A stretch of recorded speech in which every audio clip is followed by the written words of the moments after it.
Okay, stand by. I realized I didn't put the links to both of these.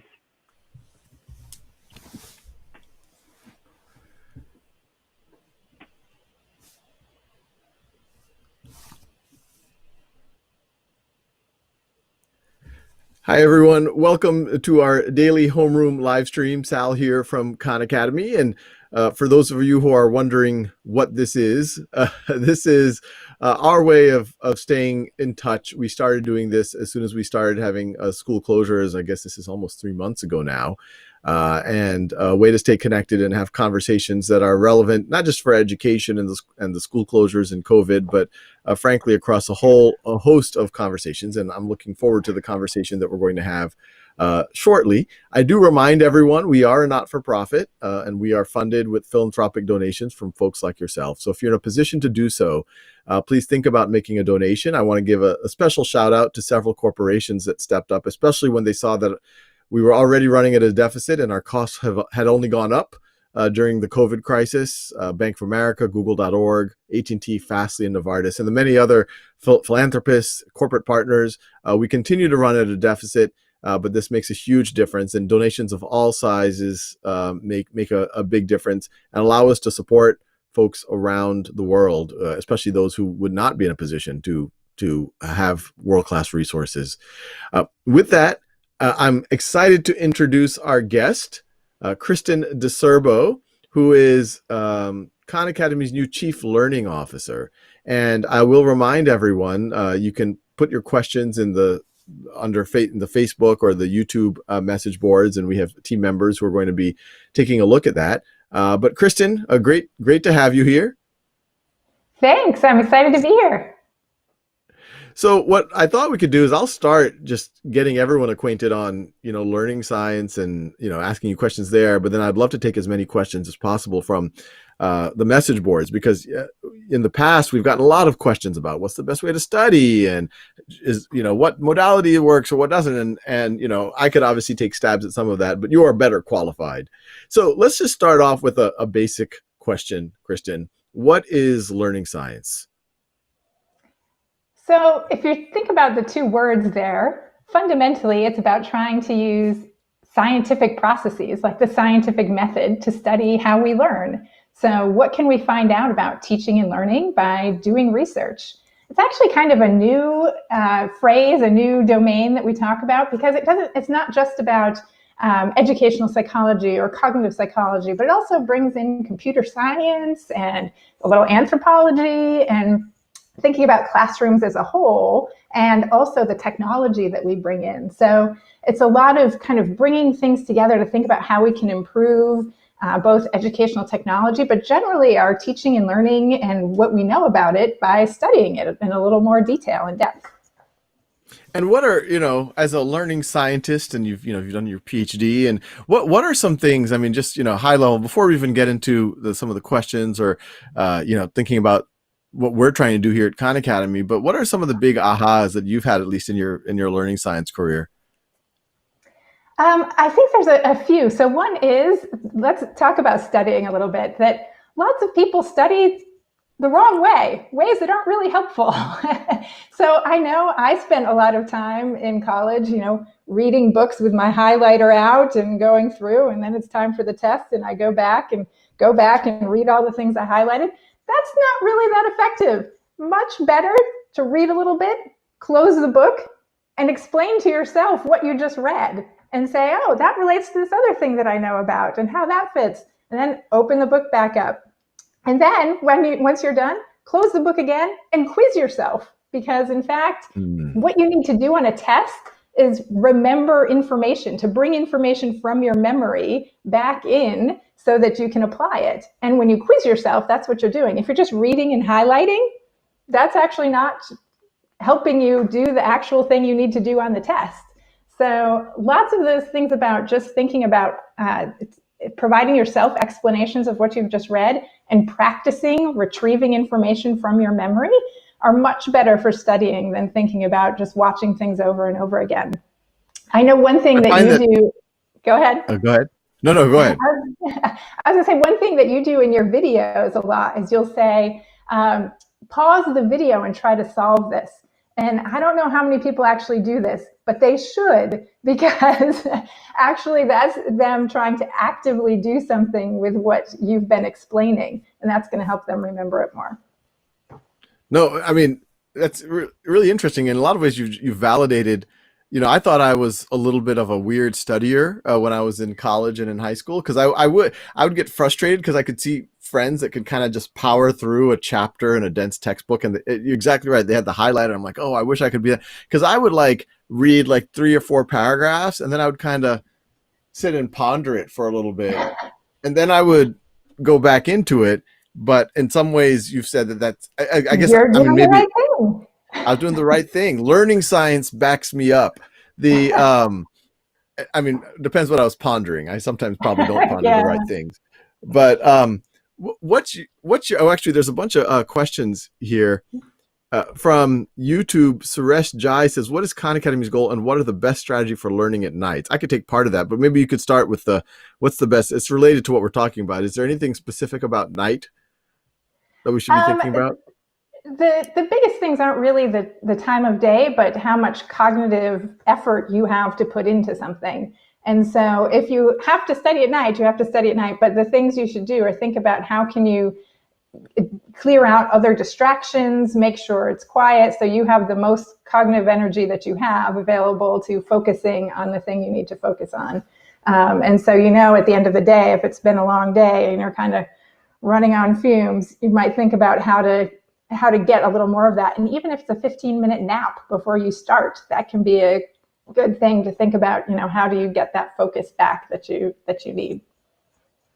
Yeah, no, that's very close to what I would say. And, part of the fun of this conversation might be I will say things and then you will tell me whether that is in no way sound advice, or actually, Sal, there's 3 studies that say exactly what but what I found, especially in college, when you had some things that were a little bit hard, I remember some of those more advanced math courses, there'd be a question and I would just look at it. I was like, I don't even know how to approach this.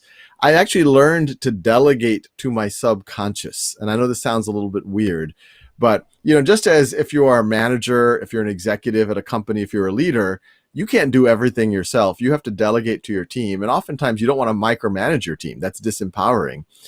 I realized that we're kind of like this consciousness that sits on this massive computing machine, or whatever you want to call it, an inferential engine, which is our brains. And I learned that if I look at the problem and I think deeply about it, I do struggle a little bit. I tried to make a little headway in it, but then I go to sleep. It's eerie how I sometimes wake up in the morning and it's like a delivery of like, no, this is the answer, Sal. I was like, oh, thank you, subconscious. I will go write that down and take credit for it, even though it was it actually happened recently on a much more. I was like, who's the lead singer of the Eagles? And I went back to, I was like, who's the lead singer? And then I woke up in the morning and I was like, Don Henley. so the brain definitely. You'll hear lots of people talk about also, like, say, I do my best thinking when I'm walking the dog or when I'm in the shower. Right. And it's because you're kind of, again, not putting all of your focus on it, but letting it be kind of working in the background there. And there's lots of folks that have that same experience in different ways, whether it's sleeping or just taking a break and thinking about something else for a little while. That'll help you actually then be stronger at the thing you were targeting to do. Right. I think so many times you just feel like you need to power through things, not sleep, take, drink caffeine, and maybe on the margin, but not really long term. Is that a good solution? Not really. Is that a good solution? And that kind of ties into the other thing that is, if there's one, one of the big findings that's just replicated over and over and over again, is try to space out your studying. Trying to cram it all in that night before. Like you said, you might do okay on the test the next day, but if you've got to then do it on the midterm or the final, it's not going to be there anymore. Whereas if you space it out, use the same amount of time. If you're studying for 2 hours a night, if instead you do 20 minutes over time each night for 6 nights, you're going to remember it better than if you just cram those 2 hours in the night before. So that does take some planning. It does mean you've got to be a little bit more planful in your life about where you start putting things in. But we do find that learners who learn more are able to retain it for a longer period of time do that more spaced practice, we call it. Yeah. No, it's consistent. You building that habit, 20 minutes a day, whatever. And to the other part of that question about what's purpose of Khan Academy, for those who don't know, we're not for profit, mission-free, world-class education for anyone, anywhere. And it really is to help all of you, whether you're working independently, but ideally working in conjunction with a teacher, to have access to material that is engaging, that you can learn at your own time and pace, that teachers can understand what your needs are better, and you can fill in any gaps and really accelerate your learning. So that's the elevator pitch of Khan Academy for those to that question. So this is a question from Facebook. Robin Schwartz asks, how can we help people enjoy studying, perhaps the same way people enjoy training for a marathon? Thanks, from Robin the Math Lady. Ooh, the Math Lady. I'd like to know more about what she does. But so there's a number of things that you can think about that make things enjoyable or interesting or motivating. So first, in terms of motivation, we find that there's a couple things that make people find motivating. One, if you have some expectation that you're going to be successful, you're going to be more likely to do something. So that idea is that, if I know if I spend 3 hours on this, I'm still going to fail, that's not going to motivate me to try to do this at all. And so that kind of thinking about what that is. And so this ties in a lot to what you hear about the research on growth versus fixed mindset. And I know you've had Angela Duckworth on talking about grit, which is kind of a longer term piece of this. But on the shorter term, if you think about just understanding that with practice, you can get better at all kinds of things, including math, including science. So that expectation of success, and think about how you talk to yourself about whether you're likely to be successful or not. So that's one piece of it, thinking, I am likely to experience success if I put some hard work into this. And then the second piece is adding value to it. Is this something that's valuable to you? And so things can be valuable in a lot of ways. I know just from talking to you, you are a very curious person, and I think you find value just in learning new things. But other people, I think, sometimes find that it needs to be related to their life. So they want to see how it's going to be related to a hobby or a job that they might need, or they want to think about how is this going to be related to thinking about another course you might be interested in taking, that you need this to be able to be successful in that course. So thinking about what is the value of this and what can it help you do and provide by learning this knowledge and skills, that's a second piece. But then Robin suggests thinking about like training for a marathon. And a lot of exercise training these days is actually much more about, you've got your Fitbit, you've got your graphs, you're tracking your progress, you're thinking about how you're doing and how all of those kind of fit together. And with those pieces, we can also think about, are there ways that we can use those kind of motivators to help make studying more enjoyable? And so at Khan, there are things like energy points that you get by watching videos. You get them by increasing your mastery on skills. You can think about charting your own progress on those skills that you've mastered and thinking about how that then builds into what you know. So you can tie in that system to also the value that you see. So if you think those kinds of things are motivating for you to be able to kind of see your progress and work through it, those kind of things are available too. Think about how you track your progress on learning over time, and things like Khan Academy can help you do that. That's super useful. And just to throw in my own 2 cents that are not as backed up by research, but just personal experience, which is, I've said this before, you could view like, oh, I've got to slog through this chapter of the book and memorize some stuff. Or you could tell yourself, we live in this mystery called the universe. Like someone, probably many hundreds of people's life work went into the culmination of knowledge. Not the culmination, it's a long journey, but the knowledge that I can now read in a textbook or get on Khan Academy or some other resource. This is powerful. Like I can, Newton would have done anything to be able to read this chapter, and I get to read it now. So that's one. And it does tell you about how the universe works. No matter, we'll all have our subjects that we connect with, and then our subjects were like, oh, I guess this is a requirement.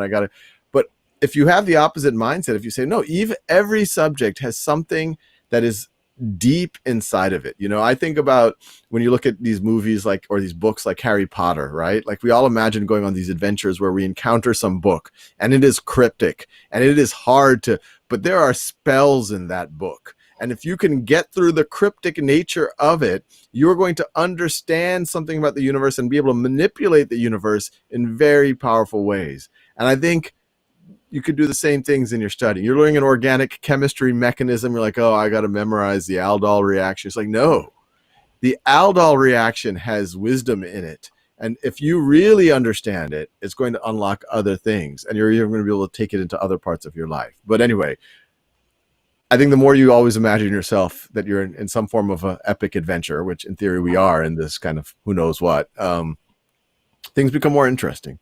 That's pretty cool. And I actually have done in my past a bunch of research on games and learning. And one of the key things, people all the time when they think about games, think about, oh, we're going to earn points and all of that. One of the things that actually is really attractive to people about playing games is the quest, the going and the searching and the, seeing where the quest takes you and leads you. And that's kind of what you're talking about too, of the adventure of getting there. Exactly. And when whoever it is, Hermione encounters some old spell book, she's like, oh, I got to read this. Hermione's got the example of the person who does like to study, but yes. Anyway, there's a bunch of questions coming in. But I'll ask a general question relative to Khan Academy.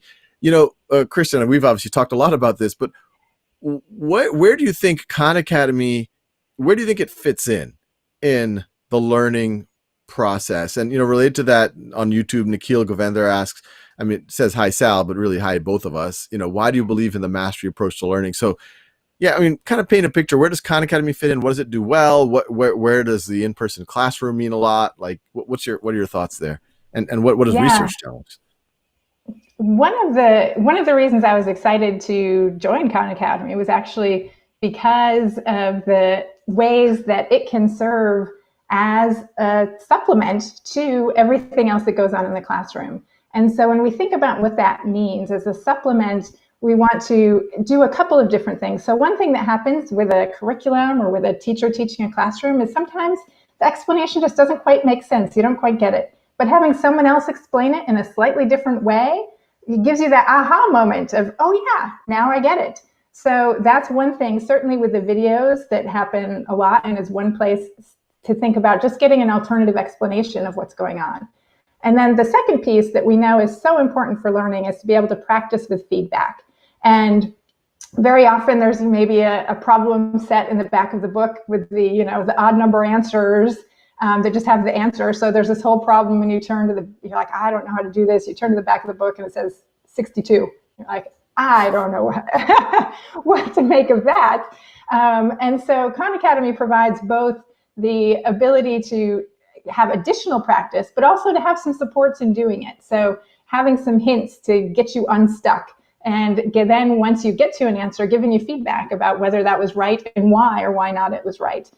So that's really important to the learning process and where things are. The bigger question is then that all of that fits into this idea of mastery learning, which I know you've explained on various times, but for folks that aren't familiar, is the idea that you work on mastering or getting up to proficiency on a given piece of knowledge or skill before you keep going on to the next one. In most of our traditional education, you just move forward to the next skill, whether you've mastered the last one or not. And we end up with kind of these holes in learning. And so what we can do with mastery learning is say, we're going to focus, instead of making sure you go everyone in lockstep, is say, we're going to make sure you master this skill, and then we'll go on to the next skill and the next skill.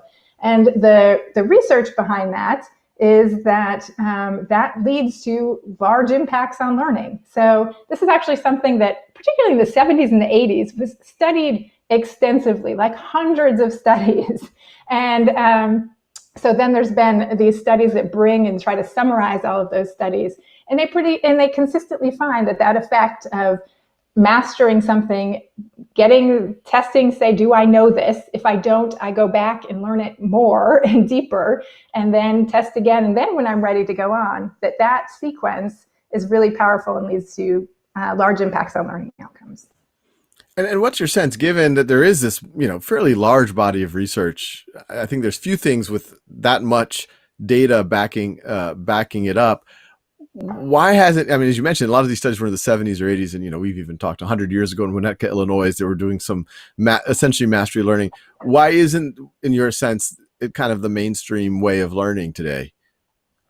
Well, our systems aren't set up to do this. So if you think about a classroom, even with 30 kids, much less a school with hundreds of kids, how do you have everyone go at their own pace? Like, it's not scalable. It's not how we can then educate a whole bunch of learners. So that's the beauty of a supplement like Khan Academy, is we can think about how to create a hybrid approach where students are keeping up at grade level. And that's important, we know, for students to be able to make progress and get to eventually where they need to be. But at the same time, they can be filling their gaps in between, so that they are not having those big holes in the Swiss cheese that they don't know how to, that inhibit them from then learning the new content.